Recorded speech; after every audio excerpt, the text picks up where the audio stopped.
to divan kvart je naš, parkovi i mladost, sama je to radost.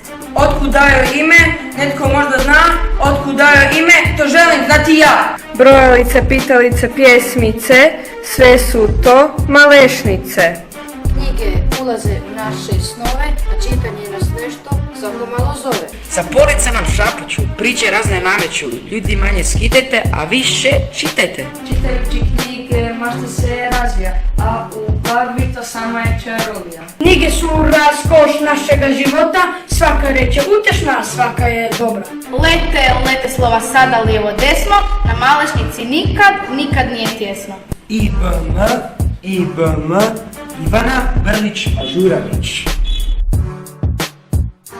Hrvatskim Andersenom zovu je svi, ona piše o slovenskoj mitologiji. Kosinka, Regoč, Kraljević zli i mnogi drugi njezini su likovi. Vještice, vile, divovi, patuljci u njezinim se bajkama o pravdi uči.